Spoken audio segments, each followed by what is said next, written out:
దిల్సుఖ్ నగర్ పేలుళ్ల కేసులో దోషులకు శిక్షలు ఖరారు కానున్న నేపథ్యంలో పోలీసులు అలర్ట్ అయ్యారు. ఎలాంటి అవాంఛనీయ ఘటనలు జరగకుండా పోలీసులు మోహరించారు. అన్ని ప్రాంతాల్లో కూడా భద్రత పెంచడంతో పాటుగా నాకాబందీ నిర్వహిస్తున్నారు. సున్నిత ప్రాంతాల్లో డేగ కళ్లతో పహారా కాస్తున్నారు పోలీసులు.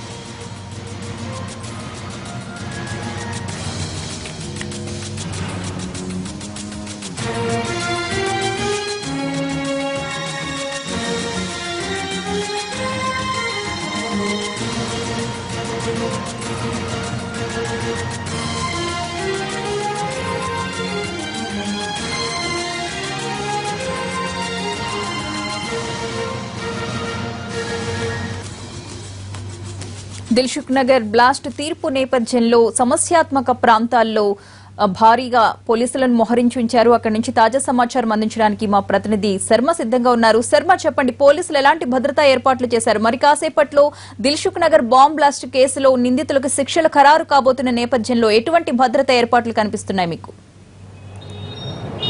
సరిగ్గా 3.5 సంవత్సరాల క్రితం ఇక్కడే సంఘటన జరిగింది. ఆ రోజు జరిగినటువంటి జ్ఞాపకాలు ఇప్పటికీ కళ్ళ మొదలు కదలాడుతూనే ఉన్నాయి. దిల్సుఖ్ నగర్ అంటే బాంబు బ్లాస్ట్ జరిగినటువంటి ఈ ప్లేస్ దగ్గరికి వస్తే మాత్రం ఆ రోజు జరిగినటువంటి సంఘటన చాలా స్పష్టంగా మనకు కనపడుతోంది. ఆ 3.5 సంవత్సరాల క్రితం జరిగినటువంటి సందర్భంలో ఇక్కడి నుంచే నేను రిపోర్టింగ్ చేశాను. సాయంత్రం 2013 ఫిబ్రవరి 21వ తేదీన సాయంత్రం 7 గంటల ప్రాంతంలో ఇక్కడ సంఘటన జరిగింది. మొదటి పేలుళ్ళు ఇదే ప్రాంతంలో జరిగాయి. ఇక్కడ ఒక సైకిల్ దగ్గర సైకిల్ బాంబును అమర్చినటువంటి దుండగులు ఇక్కడ పేలుళ్ళు జరిగిన తర్వాత కొద్ది సెకండ్లలోనే ఇక్కడికి ఒక 25-30 మీటర్ల దూరంలో ఉన్నటువంటి బస్ స్టాప్ ప్రాంతంలో మరో పేలుడు జరిగింది. ఈ 2 పేలుళ్లలో కూడా సుమారు 20 మంది చనిపోయారు. అలాగే 125-130 మంది వరకు కూడా తీవ్రంగా గాయపడ్డారు. వాళ్ళు ఇప్పటికీ ఈ ఘటనను తలుచుకొని కుమిలిపోతున్నటువంటి పరిస్థితి. ఆ చనిపోయినటువంటి కుటుంబాలు కానీ అలాగే గాయపడ్డటువంటి వాళ్ళు కానీ వాళ్ళకి సంబంధికులు కానీ ఆనాటి జ్ఞాపకాలు ఇప్పటికీ కళ్ళ ముందు కదలాడుతూనే ఉన్నటువంటి పరిస్థితి. ఒకసారి 2013 ఫిబ్రవరి 21 సాయంత్రం జరిగినటువంటి సంఘటనకు సంబంధించి స్వయంగా నేను ఇక్కడి నుంచి రిపోర్ట్ చేశాను. కాబట్టి ప్రస్తుతం మనం చూస్తున్నటువంటి ఈ ప్రాంతం అంతా కూడా పూర్తిగా రక్తపు మడుగులో ఉంది. సుమారు 25-30 మంది రక్తపు మడుగులో ఉన్నారు. అలాగే చాలామంది 100 మందికి పైగా దూర ప్రాంతాల్లో ఉన్నారు. రక్తపు మడుగులో ఉన్న 15 మంది పూర్తిగా చనిపోయారు.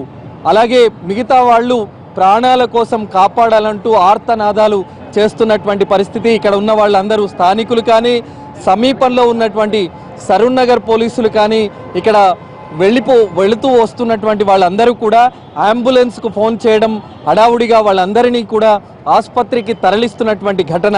ఆ ఘటనకు సంబంధించి ప్రస్తుతం మనం నిర్మానుష్యంగా ఇప్పుడు కనిపిస్తున్నటువంటి ఈ ప్రాంతం అంతా కూడా రక్తపు మడుగులో ఆ రోజు ఉండింది. ఒక గంటన్నర పాటు శ్రమించినటువంటి వాళ్ళందరూ కూడా ఆ రోజు ఇక్కడ వచ్చినటువంటి వాళ్ళందరూ చనిపోయిన మృతదేహాలను ఉస్మానియా ఆసుపత్రికి అలాగే ఇంకా గాయపడ్డ వాళ్ళందరినీ కూడా సమీపంలో ప్రైవేట్ ఆసుపత్రులకు తరలించినటువంటి పరిస్థితి. అయితే ఈ ఘటనకు సంబంధించి ఇండియన్ ముజాహిద్దీనే తామే ఈ పేలుళ్లకు పాల్పడ్డామని ప్రకటించింది. ఆ తర్వాత దీనికి సంబంధించి నేషనల్ ఇన్వెస్టిగేషన్ ఏజెన్సీ దర్యాప్తు జరిపిన తర్వాత ఈ నేషనల్ ఇన్వెస్టిగేషన్ ఏజెన్సీ ఒక 6 మంది నిందితులను గుర్తించింది. అందులో కర్ణాటకకు సంబంధించినటువంటి ఇండియన్ ముజాహిదీన్ ఉగ్రవాదులు రియాజుద్దీన్ అలాగే యాసిన్ బత్కల్, రియాజ్ బత్కల్తో పాటు మరొక 4గురిని కూడా గుర్తించారు. కానీ యాసిన్ బత్కల్ సహా 5గురు మాత్రమే ఎన్ఐఏ పట్టుకోగలిగింది. కానీ రియాజ్ బత్కల్ను మాత్రం పట్టుకోలేకపోయింది. పాకిస్తాన్లో తలదాచుకున్నాడు. 3.5 సంవత్సరాల పాటు దీనికి సంబంధించి విచారణ జరిగింది.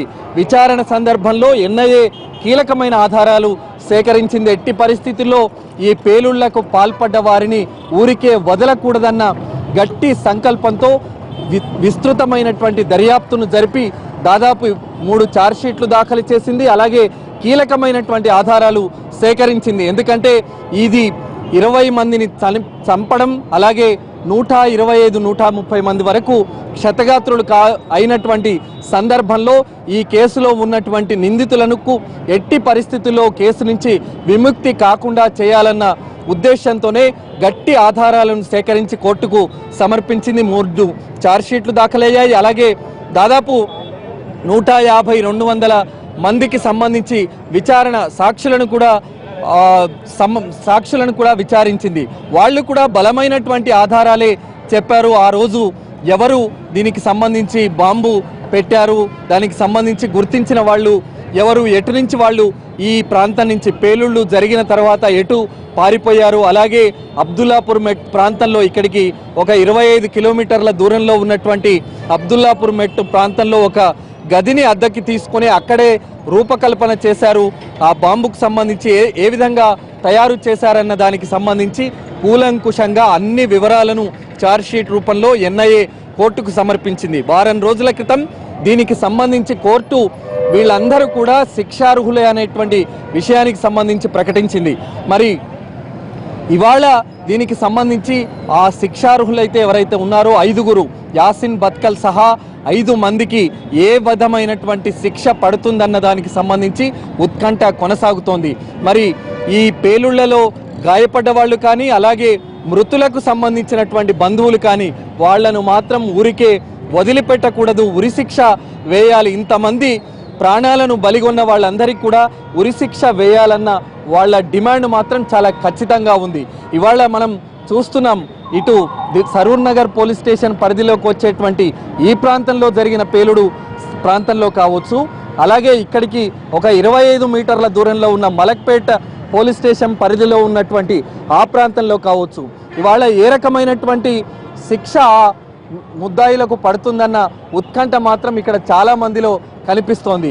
మనం చూస్తున్నాం, వీళ్ళందరూ కూడా చాలా మంది ఇక్కడికి వచ్చారు. ఇక్కడ వాళ్ళ సంఘీభావం తెలియజేయాలి, అలాగే మృతుల సంబంధించినటువంటి విషయానికి సంబంధించి వాళ్ళు ఇక్కడ సంఘీభావం తెలియజేయాలి, శ్రద్ధాంజలి ఘటించాలన్న ఉద్దేశంతో చాలామంది వచ్చారు.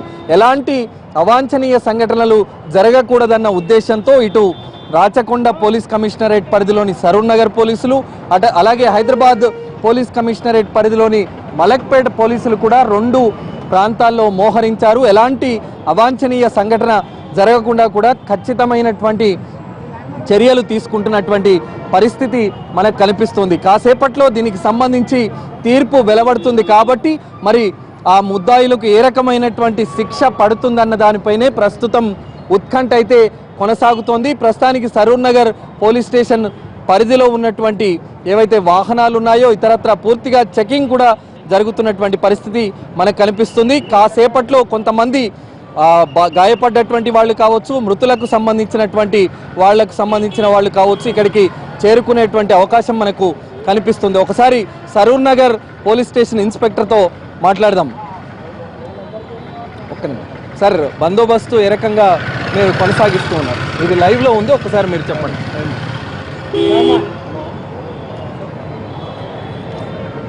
చెప్పండి సార్. ఏంటి మీరు ఎందుకు వచ్చారు, ఎక్కడి నుంచి వచ్చారు? ఇక్కడ మేము ఇక్కడనే ఉంటానండి నేను. అది మేము ఇద్దరం నేను ఒక్కరిని అక్కడ నుంచి వెళ్తున్నాను. ఇక్కడ నుంచి వెళ్తాను, మా ఫ్రెండ్స్ 3 అక్కడ నుంచి ఎదురై వస్తున్నారు.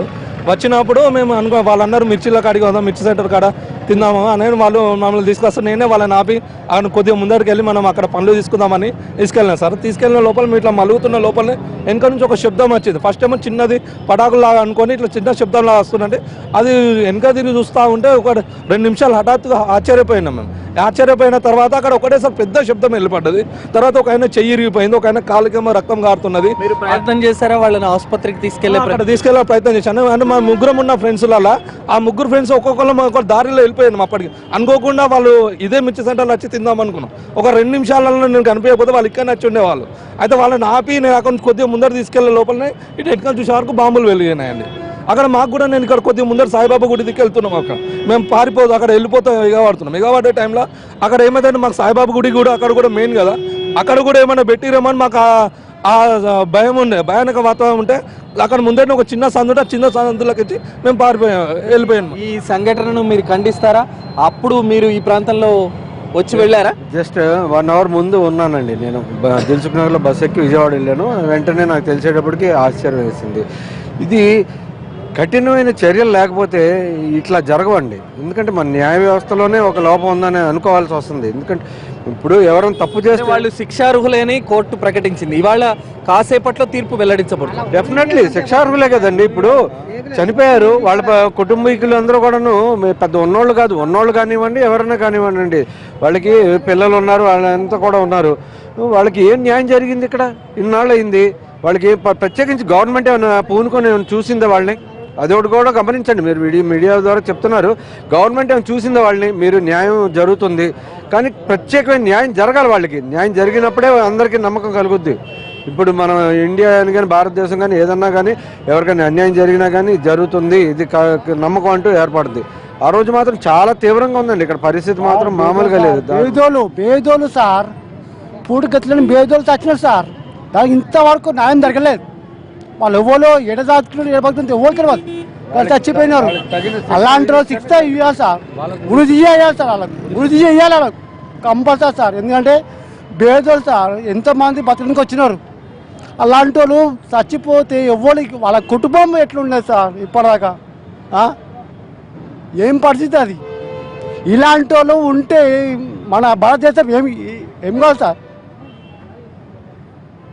ఉరిశిక్ష సరిపోతుందంటారా? ఉరిశిక్ష కంపల్సరీ అండి, బహిరంగ ఉరిశిక్ష తీయాలి. అది ఇప్పటికే భారతదేశ కోర్టుల ఇంతవరకు ఇంత లేట్ జరగడం, ఇంత ఆలోచించడం, న్యాయస్థానం కొద్దిగా లేట్ అయిందని మేము భావిస్తున్నాం సార్. కానీ ఇది ఎప్పుడో ఒక క్షణం ఆలోచించకుండా దాన్ని వెంటనే వాళ్ళని ఉరిశిక్ష తీయాల్సిన. దానికి మాత్రం తీర్పు కాసేపట్లో వెలువడాల్సి ఉంది కాబట్టి ఏ రకమైనటువంటి తీర్పు వెలువడుతుందన్న ఉత్కంఠ మాత్రం ప్రస్తుతం ఇక్కడ కొనసాగుతుంది. Vote studio. Right, thank you Sharma.